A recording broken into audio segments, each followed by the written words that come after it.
ఎంతో టేస్టీగా ఉండే సొరకాయ సగ్గుబియ్యం పాయసం రెడీ అయిపోయిందండి. ఇలా చేసుకుంటే చాలా టేస్టీగా ఉంటుంది. అలాగే చేయడం కూడా చాలా ఈజీ. చిన్నపిల్లల దగ్గర నుంచి బ్యాచిలర్ల వరకు ఈజీగా తయారు చేసుకోవచ్చు. టేస్ట్ అయితే సూపర్ ఉంటుందండి. టేస్టే కాదు, మన హెల్త్కి కూడా చాలా మంచిది. ఈ సమ్మర్ టైంలో మన ఒంటికి వేడి చేస్తుంది. అలాంటప్పుడు ఇలా చేసుకుని తాగారనుకోండి, వెంటనే కూడా మనకి ఒంట్లో ఉన్న వేడిని పారదోలి మంచి శక్తిని ఇస్తుంది. మరి ఇలా తయారైన ఈ పాయసాన్ని ఫ్రిడ్జ్లోని ఒక 10 నిమిషాలు అలా పెట్టేసి చల్లగా కూల్గా అయిన తర్వాత ఈ పాయసాన్ని ఇలా బౌల్స్లో కానీ లేదా గ్లాస్లో కానీ పోసి అందించండి. చాలా ఇష్టంగా తాగుతారు పిల్లలు, పెద్దలు. అలాగే దీని తయారీకి ఏమేమి కావాలనేది ఇప్పుడు మనం వీడియోలోకి వెళ్ళి చూసేద్దామా. ముందుగా ఇలా 1 లీటర్ పాలను తీసుకోవాలి. అలాగే సగ్గుబియ్యాన్ని ఒక హాఫ్ కప్ తీసుకోవాలి. సొరకాయని చిన్న సైజులో ఒకటి తీసుకున్నానండి. లేతగా ఉన్నది తీసుకోవాలి. ఇదంతా ఉపయోగిస్తలేదు, సగం ముక్కను మాత్రమే ఉపయోగిస్తాను. ఇప్పుడు సగ్గుబియ్యాన్ని ఒక గిన్నెలోకి వేసుకుని శుభ్రంగా కడిగి ఇలాగా ఒక 2 కప్పులు వాటర్ వేసి స్టవ్ పై పెట్టి స్టవ్ ఆన్ చేసుకుని సగ్గుబియ్యాన్ని ఉడికించుకోవాలి. ఇది చిన్న సగ్గుబియ్యం కాబట్టి తొందరగానే ఉడికిపోతాయండి. ఇంకా వీటిని నానబెట్టవలసిన అవసరం కూడా లేదు. ఇలాగ అడుగు పెట్టకుండా ఉండడానికి మధ్య మధ్యలో కలుపుకుంటూ సన్నని మంట మీద ఉడికించుకోవాలి. ఈ లోపల ఒక ప్లేట్లోకి చూడండి, ఇప్పుడు చూపిస్తున్న విధంగా కొద్దిగా కాజు అలాగే కిస్మిస్ అనేది తీసుకోండి. మీ ఇష్టాన్ని బట్టి ఎక్కువ తక్కువ అనేది తీసుకోండి. ఇప్పుడు ఒక చిన్న ప్లేట్లోకి 2 ఇలాచీలని కొంచెం పంచదారని వేసి మెత్తగా పొడి చేసుకోండి. పొడి చేసుకుని ఒక ప్లేట్లోకి తీసుకోండి. ఇప్పుడు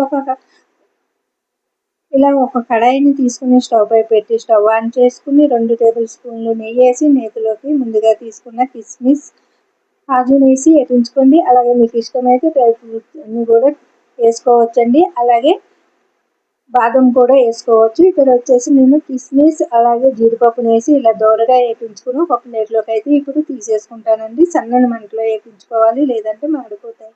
ఇలా వేయించుకునే వీటిని ఒక ప్లేట్లోకి తీసుకుని పక్కన పెట్టుకుందాము. అలాగే ఇప్పుడు మిగిలిన నెయ్యి ఉంది కదా, ఈ నేతిలోకి సన్నగా తురుముకున్న సొరకాయ తురుముని వేసుకుందాము. నేనైతే ఈ సొరకాయ తురుములోంచి వాటర్ అయితే తీయలేదండి, వాటర్ తోటే వేసుకుంటున్నాను. సొరకాయ అంటేనే వాటర్ వాటర్ ఉంటుంది. ఫ్రెష్ సొరకాయ తెచ్చుకుంటే మనకి ఈ పాయసానికి బాగా పనిచేస్తుంది. అలాగే టేస్ట్ బాగుంటుంది. ఫ్రెష్గా ఉన్న సొరకాయ అలాగే లేతగా ఉన్నది తెచ్చుకోండి. ఇలా తెచ్చుకున్న తర్వాత పై పొట్టుని తీసేసి ఇలాగ సన్నని తురుము కింద తురుముకోవాలి. ఇక్కడ చూపిస్తున్న విధంగా. ఇంకా మీకు ఎక్కువ టైం పడుతుంది ఆగడానికి అనుకుంటే సొరకాయ వాటర్ వద్దు మాకు అనుకుంటే సొరకాయలో ఉన్న వాటర్ని పిండేసుకుని ఇలాగ నేతిలో వేయించుకోండి. నేనైతే మరొక స్టవ్ పైన సగ్గుబియ్యాన్ని ఒక స్టవ్ పైన ఇలాగా సొరకాయ తురుముని సన్నని మంట మీద నేతిలో వేయించుకుంటున్నాను. ఇది దగ్గరకంట వాటర్ అంతా పోయి దగ్గరకంట అయ్యి ఎర్రగా వేగిన తర్వాత మనము ఈ సొరకాయ మిశ్రమాన్ని మనము ఉడుకుతున్న సగ్గుబియ్యంలోకి వేసేసుకుందామండి. సగ్గుబియ్యం మిశ్రమంలోకి ఇక్కడ చూపిస్తున్న విధంగా ఇలాగ తక్కువ వాటర్లోనే మనం ఈ సగ్గుబియ్యాన్ని ఉడికించుకుంటే చిక్కగా చాలా బాగుంటుంది. అలాగే మీకు పలుచగా కావాలంటే ఎక్కువ వాటర్ వేసుకోండి, ఎక్కువ వాటర్ కానీ పాలు కానీ. ఇక్కడ వచ్చేసి నేను కొన్ని పాలునైతే పచ్చివే వేస్తానండి ఇందులోని. తర్వాత ఇంకో కొన్ని పాలునైతే మరొక స్టవ్ పైన మరిగించుకుంటాను. దింపేటప్పుడు కొన్ని పాలు వేసామనుకోండి మనకి మంచిగా కలర్ఫుల్గా కనిపిస్తుంది. ఇప్పుడు చూడండి, సొరకాయ తురుము వేసి అంతా బాగా కలిసేటట్టు కలిపి సన్నని మంట మీద సొరకాయ తురుముని ఉడికించుకుందాము. ఇప్పుడు దీంట్లోకి నేను పాలునైతే పోసుకుంటున్నాను. చూడండి, ఇక్కడ వచ్చేసి 1/2 లీటర్ పాలు పైన పోసుకున్నానండి. ఇప్పుడు ఈ పాలుతో పాటు సొరకాయ తురుము అలాగే సగ్గుబియ్యం కూడా ఇలా కలుపుకుంటూ వేయించుకుందాము. ఇంకా దీంట్లోకి ఇప్పుడు మీరు తినేదాన్ని పెట్టి చక్కెరని వేసుకోండి. చక్కెర అంటే పంచదారని వేసుకోండి. ఎక్కువ తినేవాళ్ళైతే ఎక్కువ, తక్కువ తినేవాళ్ళైతే తక్కువ. నేనైతే ఇక్కడ వచ్చేసి 1 కప్పు పంచదారని అయితే వేసుకుంటున్నానండి దీంట్లోకి. ఇది ఒకటి చూపిస్తున్నాను చూడండి. 1 కప్పు పంచదార అయితే ఇలాగా సరిపోతుంది నేను తీసుకున్న క్వాలిటీకి. అలాగే మీరు తక్కువ తినే వాళ్ళైతే కాస్త తగ్గించేసుకోండి. అలాగే ఎక్కువ తినే వాళ్ళైతే కాస్త ఎక్కువ వేసుకోండి. అలాగే మీరు పంచదారకు బదులుగా బెల్లాన్ని కూడా వేసుకోవచ్చండి. మీ ఇష్టాన్ని బట్టి బెల్లం కానీ పంచదారతో కానీ చేసుకోండి. అలాగే ఇప్పుడు మనం ఇలాగ బాగా కలుపుకుంటూ దగ్గరకంటే అయ్యేటంత వరకు ఉడికించుకోవాలి. ఇది ఉడుకుతున్నప్పుడు ఒక 2 టేబుల్ స్పూన్లు కస్టర్డ్ పౌడర్ని ఒక చిన్న గిన్నెలోకి వేసి వాటర్ కానీ లేదా పాలు కానీ వేసి ఇలా కలుపుకోవాలి. ఇక్కడ వచ్చేసి నేను పాలు పోసి ఇలా కలుపుకుంటున్నానండి.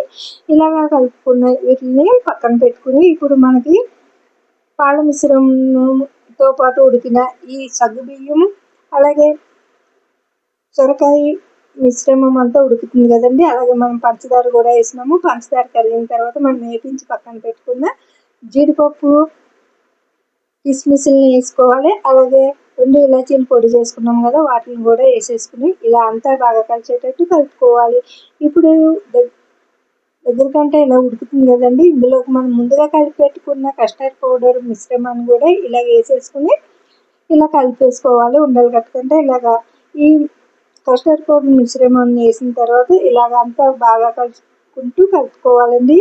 కలపకుండా ఉన్నాం అనుకోండి ఉండలు కట్టుతుంది, కాబట్టి కింద లేదు అంటే మనకి దగ్గరకంటే అవి కూడా అడుగు పడుతుంది. అడుగు పెట్టిందంటే మరి మనకి టేస్ట్ అనేది చేంజ్ అయిపోతుంది కదండి, మాడిపోయిన వాసన వస్తుంది. కాబట్టి మనము ఇలాగా అంతా బాగా కలుపుకుంటూ కింద వరకు అంటే అడుగు వరకు కలుపుకుంటూ ఇలాగ మరిగించుకోవాలి. ఈ సగ్గుబియ్యం చూడండి సొరకాయ మిశ్రమాన్ని కూడా ఇలాగ దగ్గరకంటే అయ్యేటంత వరకు మరిగించుకోవాలి. అలాగే మీకు ఇష్టం పలుచగా ఇష్టం అనుకుంటే మరి కాస్త పాలు వేసుకోవాలండి. ఇక్కడ నేను ఇంకా పాలు అయితే మా సైడ్ స్టవ్ పైన మరిగించుకుంటున్నాను. ఇంకా స్టవ్ ఆపేసిన తర్వాత పోసుకుంటాను అనమాట, మీకు చూపిస్తాను.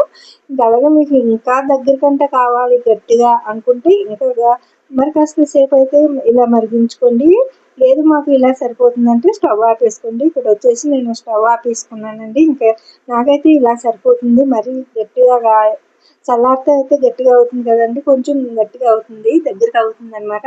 ఇంకా మరీ దగ్గరకంటే మనము స్టవ్ పైనే మరిగించేసుకున్నాం అనుకోండి, తినేటప్పుడు కాస్త ఇంకా దగ్గరకంటే అయిపోతుంది. కాబట్టి ఇప్పుడైతే నేను ఇందులోకి మరిగించుకున్న పాలల్లోంచి మరికొన్ని పాలను వేసుకుని ఇలాగా అంతా బాగా కలిసేటట్టు కలిపేసుకుని ఒకవేళ టేస్ట్ చూడండి. ఒకవేళ మీకు తీపి అనేది అంటే పంచదార అనేది సరిపోకపోతే మరి కాస్త వేసుకోండి.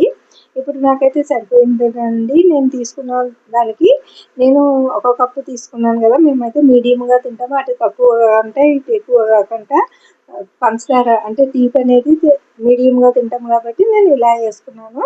ఇంకా మీ ఆప్షన్ పెట్టి వేసుకోండి. తీపి అనేది బెల్లం కానీ పంచదారని కానీ మీకు ఇష్టమైనది వేసుకోండి. చూడండి ఇప్పుడు అంతా కూడా ఇలా కలిసేటట్టు కలుపుకుని ఇప్పుడు అయితే నేను స్టవ్ ఆపేసుకుని కిందకి దింపేసుకున్నానండి. ఇలా దింపుకున్నది మీకు వేడిగా తినాలని అనిపిస్తే ఇలాగా ఒక బౌల్స్లోకి తీసి అందించండి. లేదు మనం మార్నింగ్ అప్పుడు చేసుకున్న ఈ సగ్గుబియ్యం సొరకాయ పాయసాన్ని మార్నింగ్ చేసుకుని ఫ్రిడ్జ్లో పెట్టేసుకున్నాం అనుకోండి, మధ్యాహ్నం వరకు చల్లగా అవుతుంది. ఇంకా మధ్యాహ్నం వేడి ఎక్కువ ఉంటుంది కదండి బయట, ఇంకా వేడి ఉన్నప్పుడు మన ఒంట్లో వేడి కూడా ఎక్కువ అయిపోతూ ఉంటుంది. అలాంటప్పుడు మనం ఇలా ఈజీగా ఎంతో టేస్టీగా ఉండే సగ్గుబియ్యం